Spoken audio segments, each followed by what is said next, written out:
আজকে একটা তরকারি রান্না করতে আসি। দেখো তরকারিটা কত সুন্দর কালার।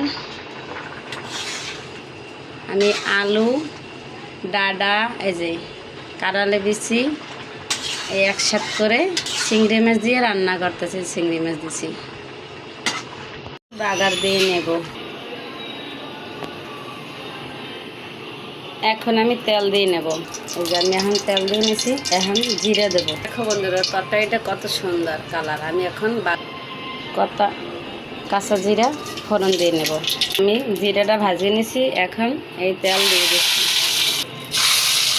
এখন এই জিরা কটা আমি ডলকে দেবো, দিয়ে দেবো।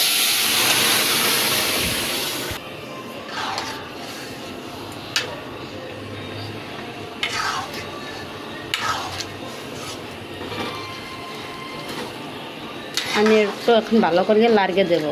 লাড়িয়ে দিলে তরকারিটা ঘন আসবে, ঝোলটা স্বাদের ভাবনায় আসবে, খাইতেও স্বাদ লাগবে। এখন ভাজিয়ে রাখছি জিরা, এই জিরাটা দিয়ে দেবো। এই জিরাটাই স্বাদ হইবে বেশি।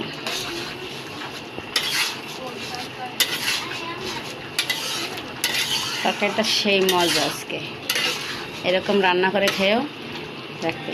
দেখো বন্ধুরা কত সুন্দর সবুজ কালারটা আইছে। কি আমি কিন্তু কোনো ভিডিওতে কালার করি না, কত সুন্দর কালারটা দেখছো। ডাঁটা কাটা সব সবুজ সবুজ, মনে হয় কি এখনই খেতে থেকে আনছি।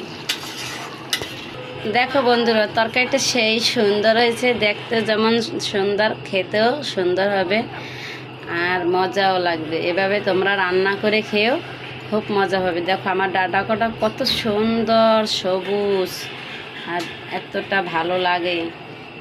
তোমরা না রানলে কীভাবে বুঝবে এতটা মজা।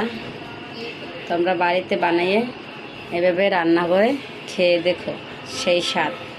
খালি আমি এতে জিরা দিছি, আর কিছুই দিই নেই, খালি জিরা, তেজপাতাও না, রসুন পেঁয়াজও না, আমি শুধু জিরা দিয়ে রান্না করছি। দেখো তরকারিটা আবারও দেখাইতেছি, কত সুন্দর তরকারি কালারটা।